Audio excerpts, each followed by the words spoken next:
ప్రభునందు ప్రేమనుటి హెర్మోన్ కుటుంబీకులకి యేసుక్రీస్తు నామమున శుభములు వందనాలు తెలియజేస్తున్నాను.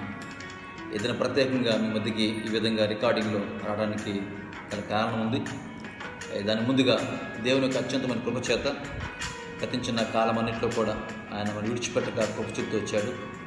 మనకందరికీ తెలిసిన విషయమే, ఈ కరోనా వల్ల, లాక్డౌన్ వల్ల మనందరమే దేవుని మందిరంలో ఒక సహవాసం కూడటానికి వీలు కాలేదు. అయితే దేవుడు మనం విడిచిపెట్టలేదు. అలాగే మనం కూడా దేవుని కృపను బట్టి ప్రతిదినము ఆయా సమయాల్లో ప్రార్థన చేస్తూ ఆయన కృప ముందు కొనసాగుతున్నాం. అలాగే నేను పంపించే వాట్సాప్ ద్వారా అనేక మంది స్పందిస్తూ ప్రార్థన విషయాల్లోనూ అలాగే కాన్ఫరెన్స్ విషయంలోనూ మీకు అప్పచెప్పిన బాధ్యతలు కూడా మీరు చక్కగా నెరవేర్చిన బట్టి సంతోషిస్తూ వందనాలు తెలుస్తున్నాను. మీకు కొన్ని విషయాలు తెలియజేయని ఆశపడుతున్నాను. ఒకవేళ మనం దేవుని మందిరానికి అనుదినం లేకపోతే ఆయా సందర్భాలు కూడుకునేప్పటికీ దేవుడు మనకు చక్కటి అవకాశం ఇచ్చాడు. మనకున్న సెల్ ఫోన్ మాధ్యమం ద్వారా కాన్ఫరెన్స్ ద్వారా ప్రార్థించడానికి బుధవారం పూట, అలాగే శుక్రవారం పూట స్త్రీల సహవాసము, అలాగే శనివారం పూట విజ్ఞాపన, చాలా సంతోషం. అయితే చాలామంది ఈ కాన్ఫరెన్స్కి అనుకూలించట్లేదు. కారణం నాకు తెలియదు. దయచేసి ఈ కాన్ఫరెన్స్ టైంలో మీరు కూడా కలుసుకున్నట్టయితే అది ఎంతైనా దీవెనకరంగా ఉంటుంది. ఒకవేళ మీకు అత్యంత పని అయితే బయట ఉన్నట్టయితే పర్లేదు, మీరు ఇంట్లో ఉండి కూడా ఒకవేళ మీరు నిర్లక్ష్యం వహిస్తున్నట్టయితే అందులో తప్పనిసరిగా దేవుని దగ్గర మనం లెక్క అప్పచెప్పవలసిన వారమైనా మర్చిపోవద్దు.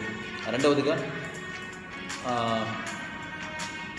రేపు ఈ దినాల్లో రేపు ప్రత్యేకంగా ఆదివారం దినమైంది. గత దినాల్లో నేను మీకు ఈ మాట సెలవిచ్చాను, మీ గృహాల్లో ఆరాధన జరిగించుకోండి, దేవుని వాక్యంతో పాటలు పాడండి, ప్రార్థించండి, కొన్ని విషయాలు ధ్యానం చేయండి అని చెప్పి, దాంతోపాటు మీరు కూడుకున్న చక్కటి ఒక ఫోటోని మీరు పంపించండి, అది మరొకరు ప్రోత్సాహకరంగా ఉంటుందని చెప్పి కొద్దిమంది చేస్తున్నారు. వారందరికీ ప్రత్యేకమైన వందనాలు తెలుస్తున్నాం. ప్రభు మీరు దీవించడం కాక. అయితే మరికొంతమంది అసలు స్పందించట్లేదు. కారణం నాకు తెలియదు. ఇది మీ గొప్పతనమో మన గొప్పతనం చూపించడం కాదు. మనము దేవుని బిడ్డలమైన ఆయన కుటుంబంలో ఒకరి కుటుంబంగా ఉన్నాం. ఒకే కుటుంబం కనుక మనం ఒకరినొకరు ప్రోత్సహించుకోవాలి, ఒకరినొకరు బలపరచాలి. మీ జీవితాల్లో ఉన్న ఆశీర్వాదాలు ఒకరితో పంచుకునే కార్యాలు కనుక ఈ విషయాలు మీరు రేపు దినమించిన కొనసాగించాలని ప్రభుపేట మనం చేస్తున్నాను. అలాగే ప్రతిరోజు ఉదయకాల సమయంలో ఒక కుటుంబం దేవుని స్తుతించడం, వాక్య ధ్యానం చేయటం, ప్రార్థించటం, సంఘం గురించి అలాగే పరిస్థితుల గురించి చక్కగా చేస్తున్నారు. దాన్ని బట్టి వందనాలు. ఇలాగ ప్రతి ఒకరోజు ముందు మీకు మీ పేరు పెడుతున్నాను. ఆ పేరు మీరు గమనించి మీరు ఉదయకాలంలో లేకపోతే ముందు దినమని చక్కగా సిద్ధపడి చక్కటి కీర్తన పాడుతూ దేవుని వాక్యాన్ని చదివి ప్రోత్సాహకరంగా ప్రార్థన చేసినట్టే అది అందరికీ దీవెనకరంగా ఉంటుంది. కనుక ఆ కార్యం మీరు కూడా పాల్పంచుకోవాల్సిన ప్రభుపేట మనం చేస్తున్నాను. ఇదివరకు చేస్తున్నారు, వాటి బట్టి ప్రత్యేక వందనాలు చేస్తాను. మరొక చిన్న విషయం చెప్పి నేను ముందుకెళ్తాను. అలాగే బైబిల్ క్విజ్ మనకు ప్రతి దినం వస్తుంది. అయితే కేవలం ఒక 5-6 మంది మాత్రమే దీనికి స్పందిస్తున్నారు. ఈ లాక్డౌన్ సమయంలో మీరు ఏం చేస్తారో నాకు తెలియదు. ఒకవేళ మీరు అనుకోవచ్చేమో నేను బైబిల్ ఎక్కువ చదువుతున్నా, ప్రార్థన చేస్తున్నాను, అది మంచిదే. ఒక సంఘంతో సహవాసం కలిగిన మనం సంఘ కార్యక్రమం, సంఘములు జరుగుతున్న కార్యాలకి మీరు లోబడి వాటిని జరిగిస్తున్నట్టయితే అది మీ ఆధ్యాత్మిక జీవితానికి మేలు కలిగించేది. మనం దేవునికి లోబడటం అంటే సంఘానికి మనం లోబడాలి. కనుక మీకు వస్తున్న బైబిల్ క్విజ్లో చాలా విషయాలు నేర్పించే ఉన్నాయి. మనం ఎలా జీవిస్తున్నాం, ఎలా మన జీవితాలు ఉంచుకోవాలి, వాక్యంలో ఏముంది, మనం ఏం నేర్చుకున్నాం, ఎలా నేర్చుకోవాలి, వాక్యం తరచూ ఎలా చూసుకోవాలి, ఇవన్నీ కూడా తెలియజేసే విషయాలు. కనుక మీరు కాసంత మెలకువగలిగి సమయాన్ని సద్వినియోగం చేసుకోండి. ఒక దినం రాబోతున్న శైకాలం. ఒకప్పట్లో మనకు దేవుని మందిరానికి అనేకసారి పిలుస్తున్నప్పటికీ చాలామంది రాలేకపోయారు. ఈరోజు దేవుని మందిరం రావడానికి వీలు కాకుండా అయిపోయింది. ఎంతో ఆ సహవాసం, ఆ ఎడబాటు కనపడుతోంది. అయితే మీరు జ్ఞాపకం చేస్తున్నాను, మీకు వాక్యానికి కూడా కరువయ్యే క్షయకాలం వచ్చే దినాలు రాబోతున్నాయి. అవి రాకముందే మీ దగ్గర ఉన్న ఈ గొప్ప సమయంలో ప్రభు మాటలు మీరు ధ్యానించడానికి, కొన్ని విషయాలు నేర్చుకుని మీ అనుదిన జీవితాల్లో దాన్ని అవలంబించడానికి చక్కగా దోహదపడుతుంది. కనుక ఈ విషయాలు మీరు సహకరించాలని ప్రభుపేట మనం చేస్తున్నాను. అలాగే నిన్నటి దినం మనం ఒక యాప్ పంపించాను. ఆ యాప్ ద్వారా మనము ఆదివారం పూట అలాగే మధ్యకాలాల్లో మనము లైవ్లో వాక్య ధ్యానించడానికి సహవాసం కలగటానికి దోహదపడుతుంది కనుక అది మీకు పంపించాను, మీరు ఇన్స్టాల్ చేసుకోండి. ఒకవేళ సాయంత్రం నేను విజ్ఞాపన ప్రార్థన సమయంలోను దానికి ముందు సమయంలో కొంత కాన్ఫరెన్స్ ఇస్తాను.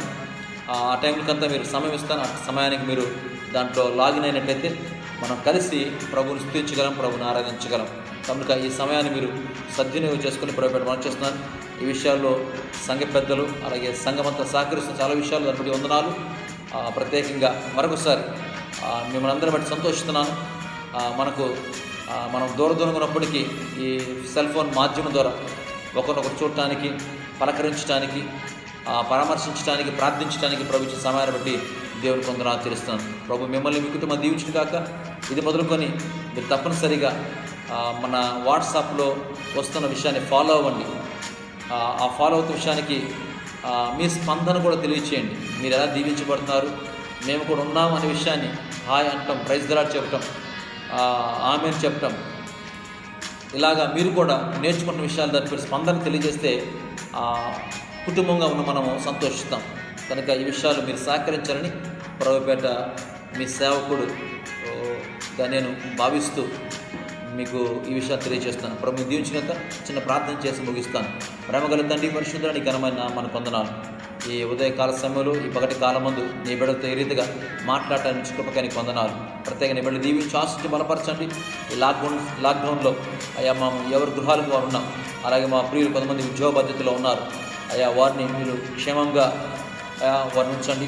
దానికి కావాల్సిన సహాయం దయచేయండి. అలాగే కుటుంబాల్లో ఉన్న మేము అయ్యా అలాగే ఉండిపోక వాక్య ధ్యానంలోను, ప్రార్థనలోను, సహవాస విషయాల్లో మేము అభివృద్ధి పొందుటకు ఆత్మీయంగా మేము అభివృద్ధి పొంది అనేకులకు సాక్ష్యం ఇచ్చే విధంగా గొప్ప జీవితాలు ఉంటే మమ్మల్ని సిద్ధపరచండి. అలాగే తండ్రి, ఈ దినం మొదలుకొని మేము నేర్చుకునే ప్రతి విషయాలు మేము సంఘానికి నీకు అలాగే వాక్యానికి లోబడే బిడ్డలుగా ఉన్నామనే విషయాన్ని తెలియజేసే విధంగా మా స్పందన ఉంటూ మీ సహాయం దయచేయమని నీ కృపగా రాష్ట్రం తప్పు చెప్తూ యేసు క్రీస్తు పరిశుద్ధమైన నామమున ప్రార్థించి అడుగుతున్నాము తండ్రి. Amen, amen. ఒక నిమిషం, మీకు పంపిస్తున్న క్విజ్ మీరు నేర్చుకోవటానికి కేవలము మీకు వెతికి పెట్టేయటం మాత్రం కాదు, మీకు నేర్పించే విషయాలు ఉన్నాయి. కనుక మీరు కాసంత మీరు గమనించండి. నేను ఇచ్చే విషయాలన్నీ కూడా మీకు మేలుకు ఆశీర్వాదానికి తగినవి కనుక మీరు కాసంత సమయం ఉంచండి. ఈ లాక్డౌన్ సమయంలో మీ సమయాన్ని వృధా చేసుకోవద్దు. ఈ సమయాలు కొంత చక్కగా ఆధ్యాత్మికంగా మెరుగు పొందుకుంటకు మీలో ఏమైతే ఉండాలో అవి ఉంచుకోవటానికి, అవి ఏర్పరచుకోవటానికి, తొలగించుకొని ఒక నూతన స్వభావంతో మనం ముందుకెళ్ళడానికి ప్రయత్నం చేద్దాం. ప్రభు మనల్ని మన కుటుంబం దీవించుగాక. God bless you all. Thank you.